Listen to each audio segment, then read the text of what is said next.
Good afternoon, DEF CON. Our next talk is Zero Trust Total Bust.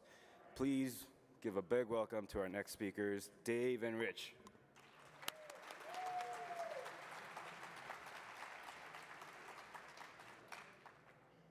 Hey everyone, thanks for coming to our talk about Zero Trust Network Access. I'm Dave, this is Rich. We both work at Amber Wolf, which is a UK-based consultancy specialising in red teaming and vuln research. We're covering a lot of bugs in this 45 minutes, but all of the technical details will be on our blog within the next few weeks, some of them straight after this talk.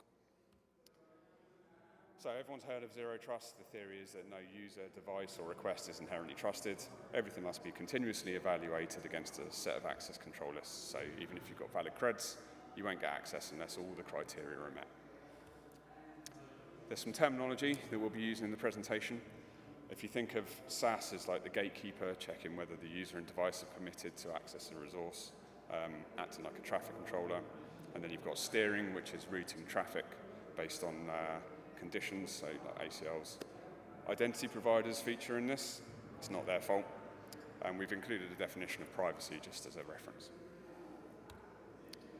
So the number one question we got asked after our last presentation was, what about Zscaler? And we've all seen adverts similar to this saying that legacy VPNs are dead, we need to move to the cloud, zero trust network access. We also routinely see these products on red team engagements, so we thought we'd better take a look at whether they live up to their claims. So picture the scene. Everyone's panicking over the latest Avanti bug and they want to move to ZTNA. So what happened is that people just replaced their VPN with a ZTNA product, but then just used it just like a VPN. So no granular access controls, just brokering connections into the internal network. And actually, even worse, we've seen a lot of this trusted corporate LAN concept used in the ZTNA world. But instead this time, you're sharing an IP space with every other customer of that ZTNA product. So we see conditional access policies like this, where there's an exclusion for MFA from the ZTNA public IP ranges to reduce authentication friction. And this means that we can just bypass MFA by coming from those ranges. A lot of the vendors do have a concept of dedicated IPs, so if you do have to do this, then maybe look at that. But enough of the preamble, let's get into some actual bugs. So Checkpoint's ZTNA offering is called Harmony. We cracked open the Windows client in DNSpy, immediately saw a reference to an encrypted private key within an upload to SFTP function. Interesting. This function is called whenever a customer chooses to upload log files to the Checkpoint support team. And that decode resource function you saw, that just decrypts a resource from within the binary with a hard-coded AES key and IV, and the result is your standard OpenSSH private key. The log files were also encrypted before being uploaded to the SFTP server, but the encryption key was predictable and brute forceable. The log files contained JWTs that lived for 30 days, so the impact is that any customer that had uploaded logs could just be compromised because those JWTs can be used to auth straight to the ZTNA service. Read access to that SFTP file system was removed immediately upon reporting to Checkpoint. It was pretty quick. We've got some more bugs in this product as well, but they are still in disclosure at this point. When we started this research, we made like a little wish list of what are the best bugs we could possibly get in all of these products. So we're going to keep this table updated as we go through the presentation.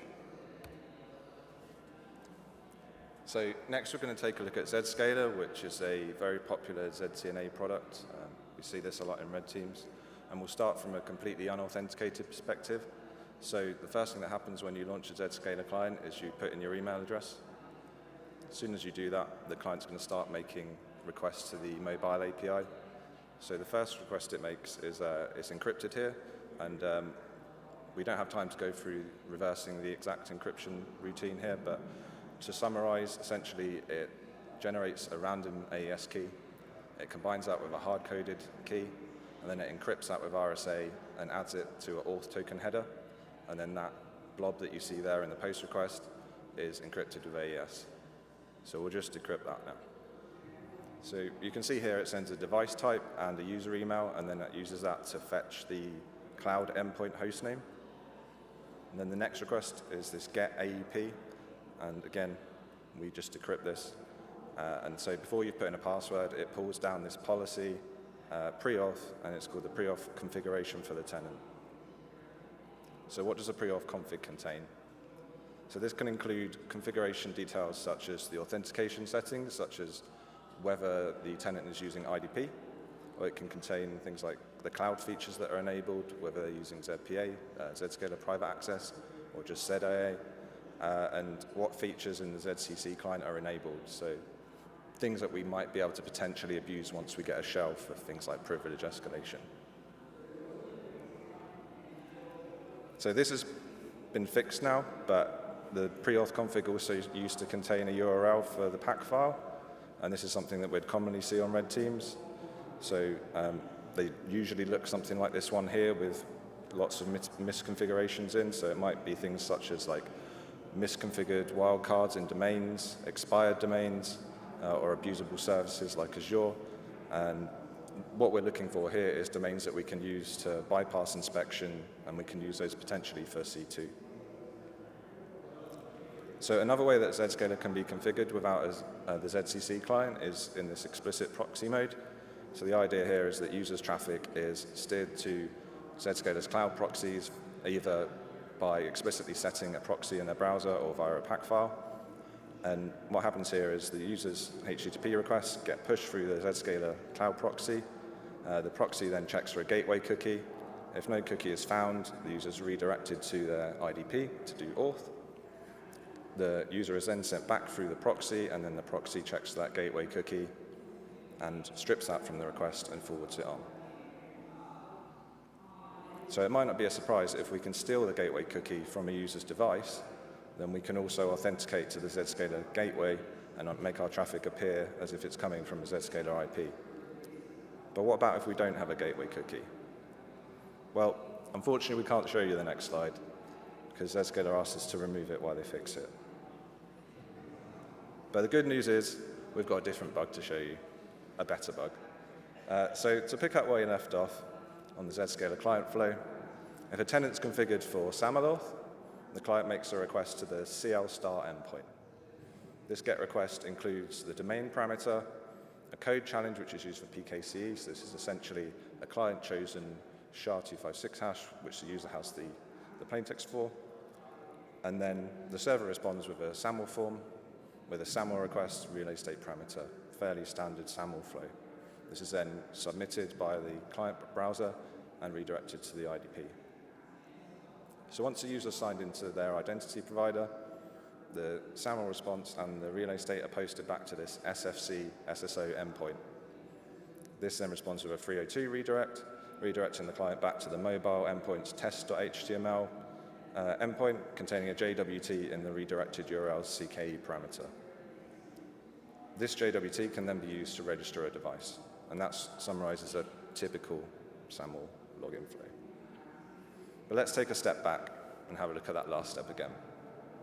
So the client sends back this SAML response to the Zscaler service provider. The server should then decode the SAML response, extract the user details from the SAML assertion, and validate that the signature is valid for that assertion, for the one that's been configured by the admin in the portal, all fairly standard. However, what we found is that the signature on the SAML assertion was only checked for presence, and it wasn't validated against the IDP's public key. So we could just sign it with any key we wanted, or even one with an invalid signature. So this gives us an auth bypass for any Zscaler tenant using SAML for authentication. So we reported this to Zscaler on the 18th of July, and they were very quick, fixed it within about 4 hours. On Tuesday, the 22nd of July, we tried the POC again, and it worked.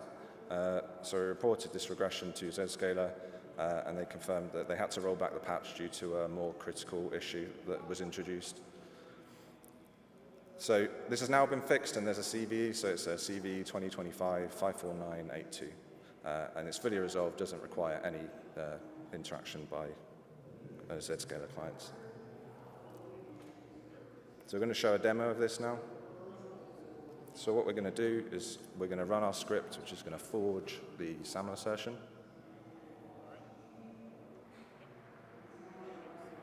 And this contains now, we've got our JWT back, and we've got our code challenge, which we need to redeem the JWT.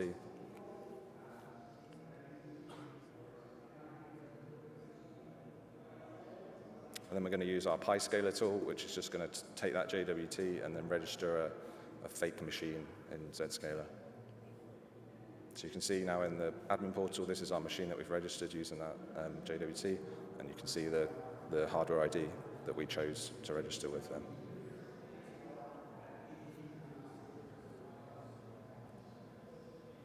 So let's take a look at that wish list again. We can tick off auth bypass for Zscaler. So moving on. Another way that Zscaler can be configured was with this authentication mode called device token authentication. So this isn't enabled by default, but it enables admins to allow a token to be distributed to machines or mobile devices that can use Zscaler as the identity provider. This is documented in Zscaler's docs. So on Windows, you simply specify the token and user as MSI arguments during install. But the problem here is that it only validates that the token is valid for that tenant. There's no association with a specific user. So if an attacker or a malicious user is able to extract that token from an endpoint, they can then register as a machine with any username. Or simply by changing the username on an existing device, they can potentially bypass steering policies by simply changing the username and registering as anyone they want. So where is the device token stored? So when installing with the MSI arguments, this actually ends up in the registry. So there's a device token that's stored in the registry in clear text and a username parameter. For mobile devices, this is typically deployed by a MDM config. So we're going to show a demo now of device token extraction and replay.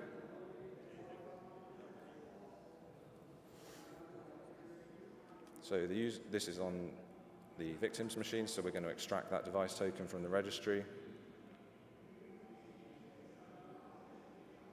And then on our attacker VM, we're now going to import that token. So we're going to pause Zscaler. We've then imported those tokens and username. Then we'll just kill Zscaler so it picks up that new token.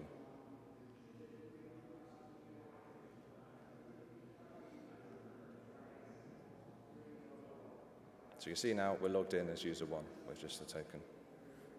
Now if we try and access the internet, we can't get to the internet because this user doesn't have internet access. So let's try a different user.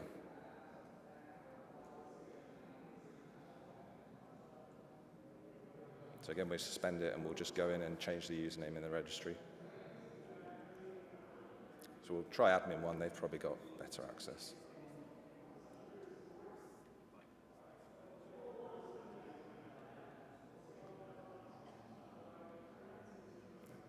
Registers as admin 1. You can see now we've got the network admin policy, and we can access the internet.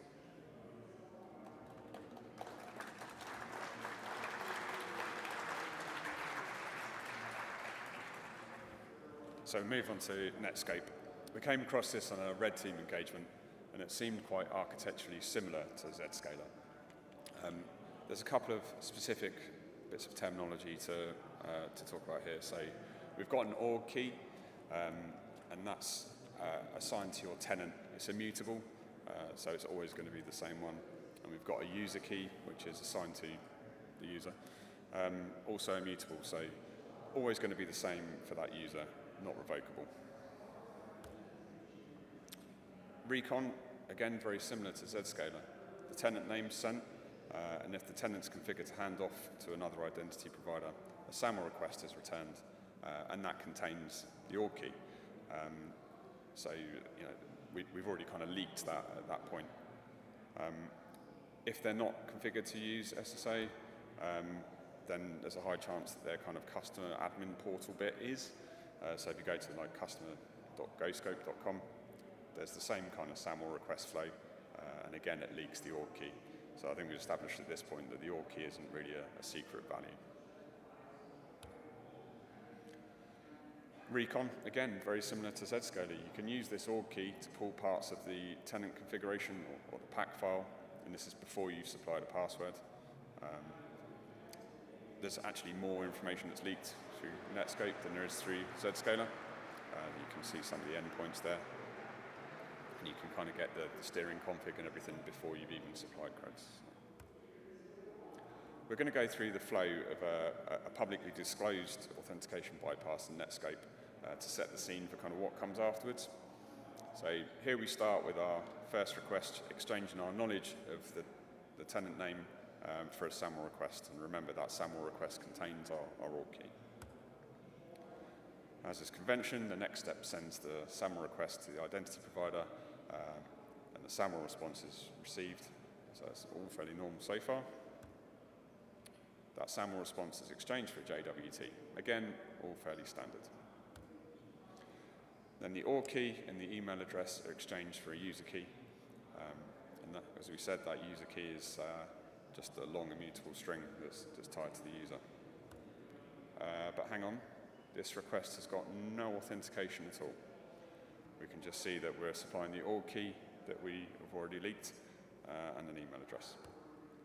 So in actual fact, we can skip that whole SAML IDP stage and go straight to pretending that we're whoever we want, providing we know the org key and the valid email address. So we're McLover. The authentication flow then continues by exchanging the org key and that user key for a configuration, and finally ends with exchanging that same information for a certificate that's used to set up the tunnel. And remember, this is for Netscape's private access solution, which in the scenarios we came across was equivalent to VPN access to the target network.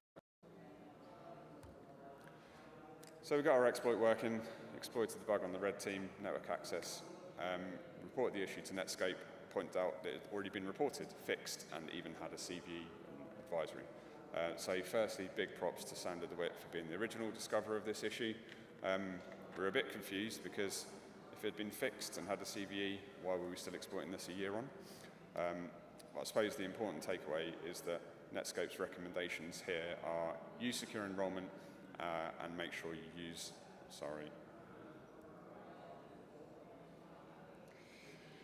make sure you use device compliance so that rogue devices can't connect. So we'll just talk through the fix for that quickly. So according to Netscape's advisory, this issue was first reported to Netscape by the original discoverer on the 18th of April 2024. They released an advisory on August the 26th, 2024, and assigned CVE 2024-7401. So this describes a new enrollment method called secure enrollment, and this was first introduced in release 116.10. So interestingly, in this advisory that they released, it also states that the issue was exploited in the wild by bug bounty hunters. So despite a CVE and advisory, orgs are still running this mode in February 2025 when they made secure enrollment the default. And even now in August 2025, we're still finding organizations who don't have secure enrollment enabled. So what about secure enrollment? How does that work?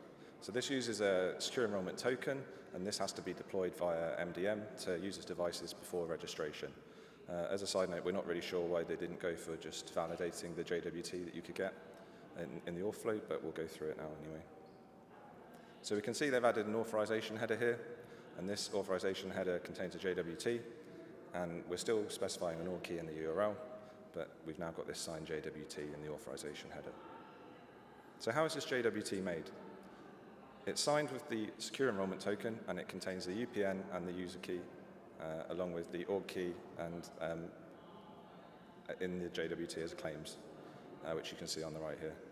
As mentioned, this JWT is signed using the secure enrollment token with HS256, but there's also an org key in the URL. So which one will the server use? The one in the JWT or the one in the URL? There's only one way to find out.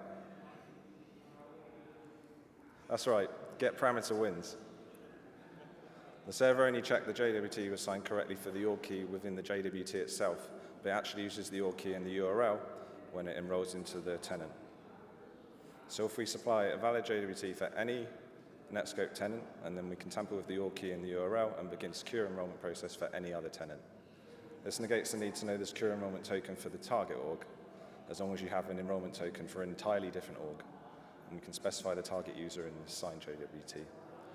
We even found leaked enrollment tokens online, so you don't necessarily need to be a Netscope customer to exploit this. So what about the fix? We reported this cross-tenant bug to Netscope on the 14th of March 2025. They released a server-side fix in version 126 on May the 12th. This fix now checks that the org key in the URL matches the one in the JWT. Unfortunately, there's no CV for this vulnerability. Despite Netscope being a CNA, they don't issue CVs for server-side fixes. So we're going to show a demo of the cross-tenant exploit now.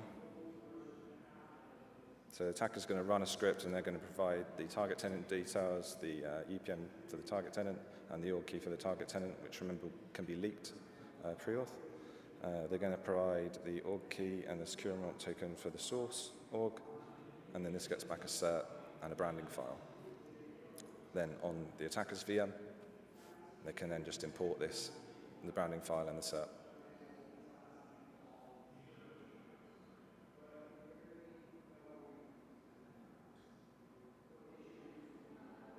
So now we just restart Netscope.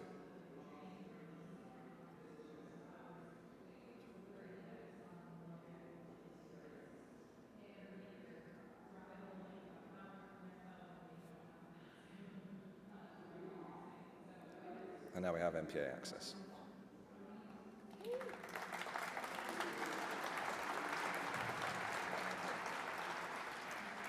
So that's Netscope auth bypass completed.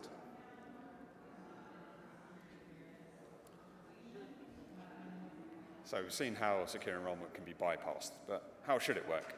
As Rich said, it's usually kind of rolled out via MDM, like an in-tune install argument or SCCM or something.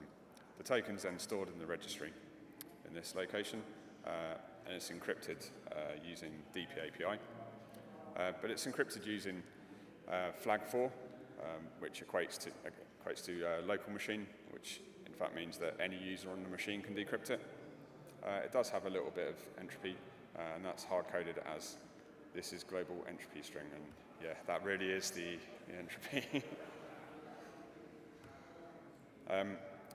We'll just show a quick demo just to show that, yeah, you can actually extract that string as a low-priv user, and what you end up with is the decrypted enrollment key.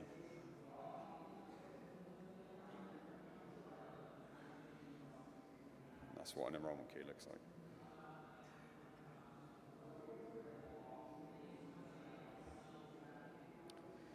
So what does all this mean? If you're a Netscope customer and you're still using IDP mode, there's still a complete auth bypass for enrollment.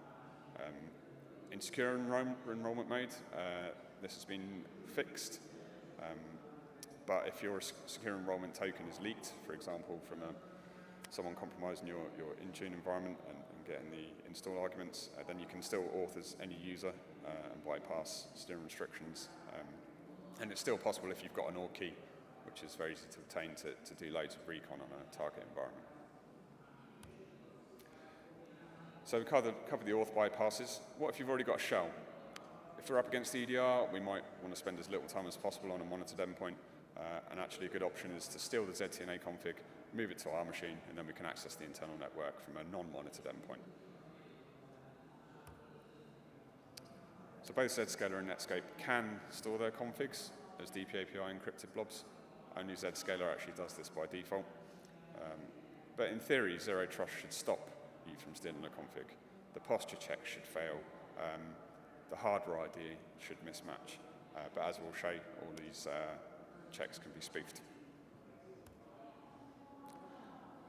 So we'll have a quick primer on the Zscaler config. It's stored in a file, and it's encrypted. Well, it's XORed with a fixed key after some kind of convoluted XOR shuffle. But to dump the config, you do require a system, and that means we need at least admin privileges to read it. Luckily, we've got 2 privesks in Zscaler as well, one of which we reported in 2023 and still isn't fixed. We could actually do like a whole other talk on the privesks, but we don't have time to cover all the technical details in this bit. But we do have some demos to show you in a second after we've explained how they kind of roughly work. But if we go back to our table here, we can tick off config theft. So about these privesks, all of the ZTNA products we looked at shared a very similar architecture. They've got a low privilege system tray and a high privilege service or broker. And those two kind of communicate via IPC. That might be TCP socket, a named pipe, RPC, but they all had one thing in common. They failed to properly validate the calling process. There's some attempts to do this by checking signing or path-based checks, but you can bypass that by injecting into a relevant process. And there's also some kind of tamper-proof stuff, but we bypass that too. But just because you can call IPC methods, that doesn't automatically give you a system shell. But luckily for us, every product we looked at had a vulnerable IPC method that we could exploit to run Coda's system, whether that was directly via process starting or via file writing.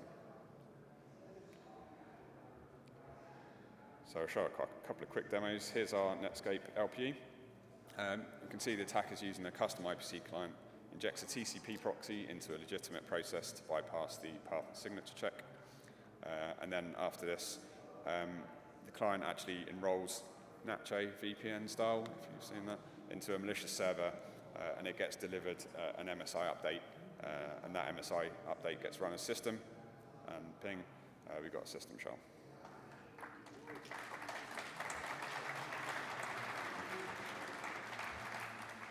So next up we've got Zscaler.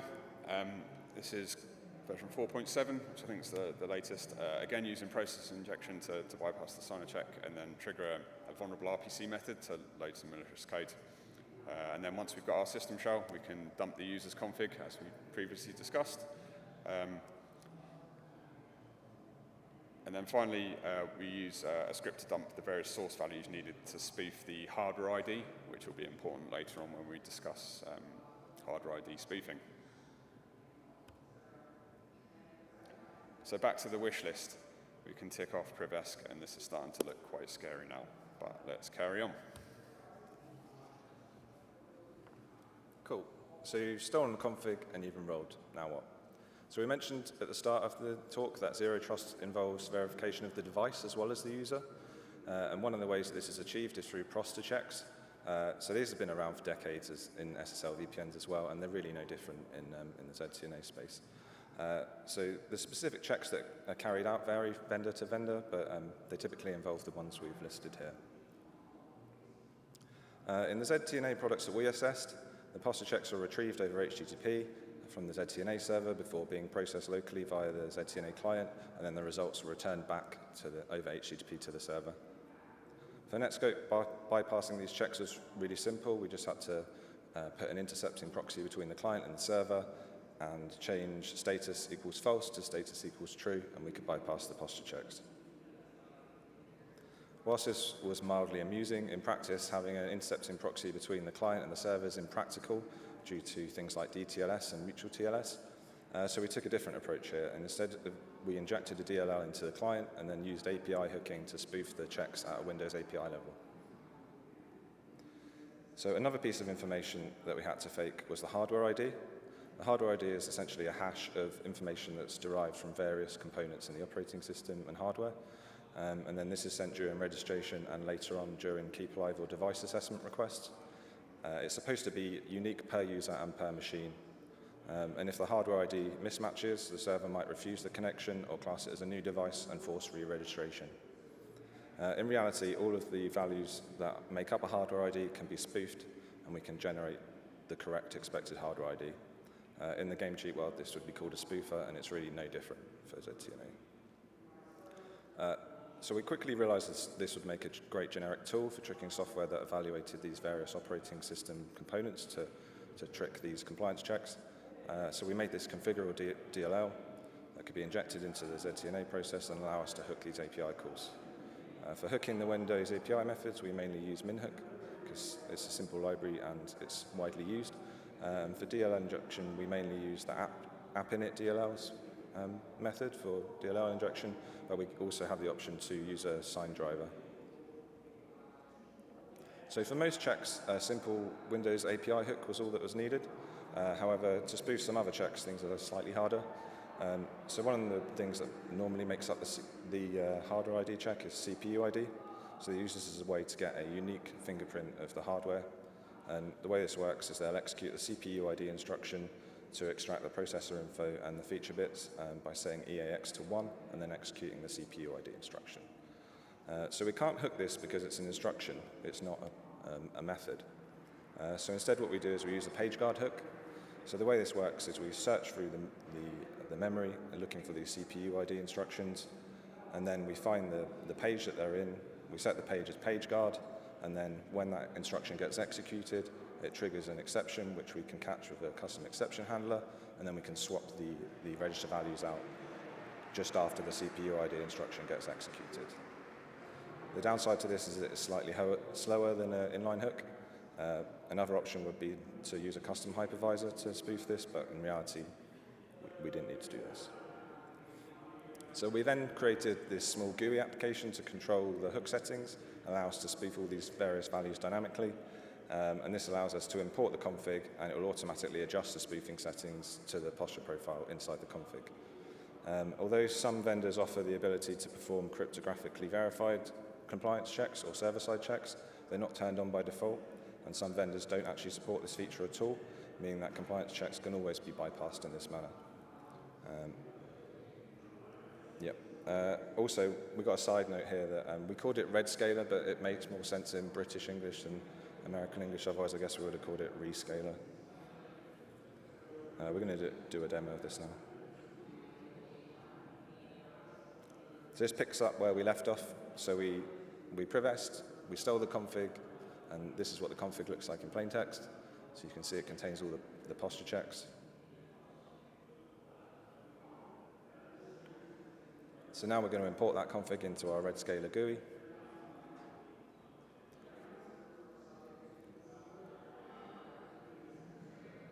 Just going to re-encrypt the config and put it in the right place. You can see here it's picked up some of the posture checks and asked if we want to apply those automatically. Then it restarts Zscaler.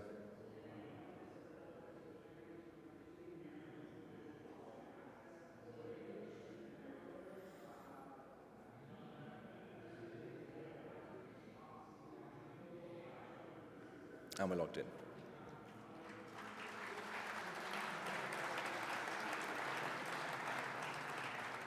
But we can't get to the internet. Oh, it's okay, we forgot to spoof BitLocker. So we'll just spoof that. Just to show you the posture checks are working.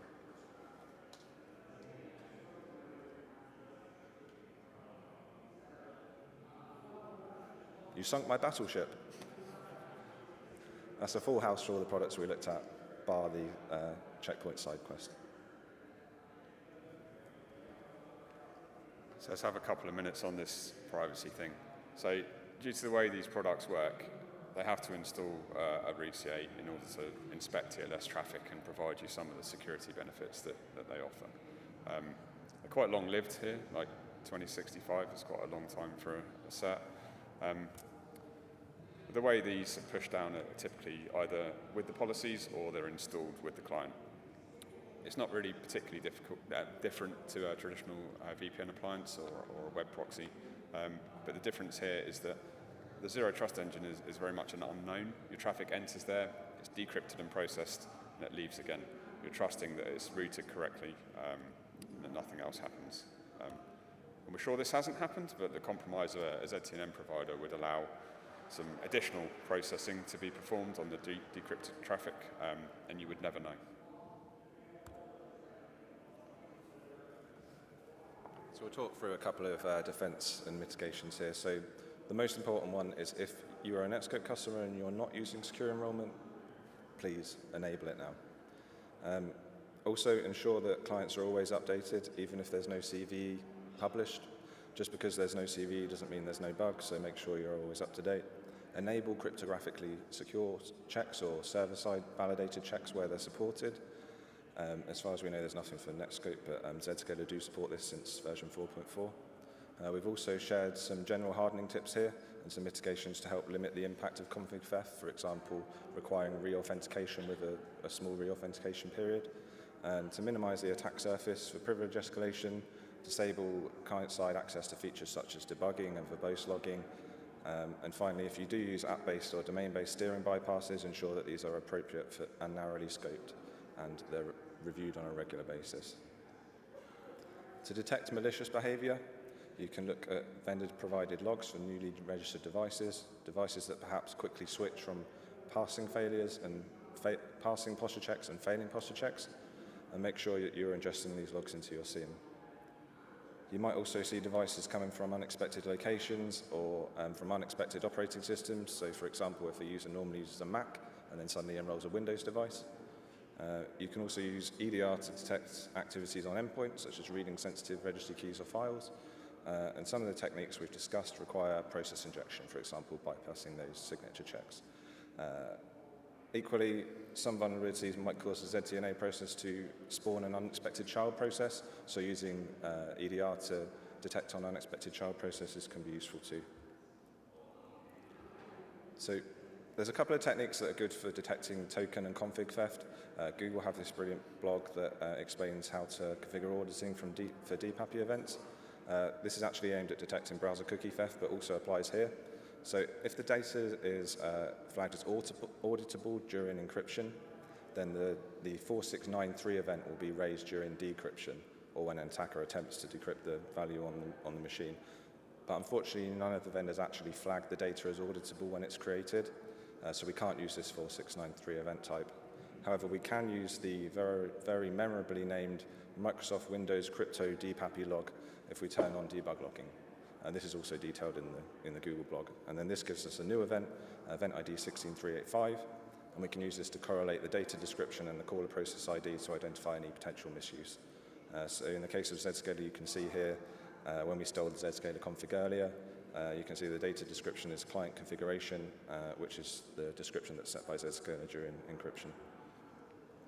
Another option for auditing access to sensitive registry keys and config files is to configure SACLs, which will raise another event in the event security log. So this is event ID 4663.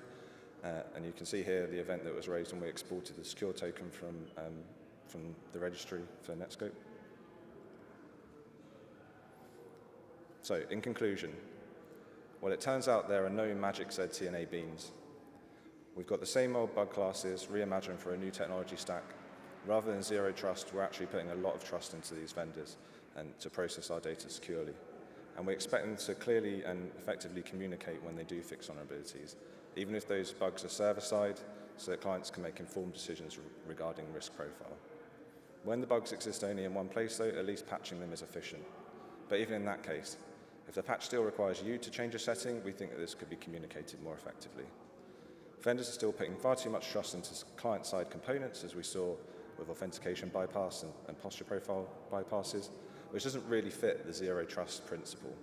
In summary, we found that in practice, rather than being never trust, always verify, we found it was more always trust, never verify. So thanks for watching our talk. We hope you enjoyed it. We've got a link here to our blog. We'll be publishing write-ups over the next few weeks and days, and you can come up and speak to us and we'll take some questions.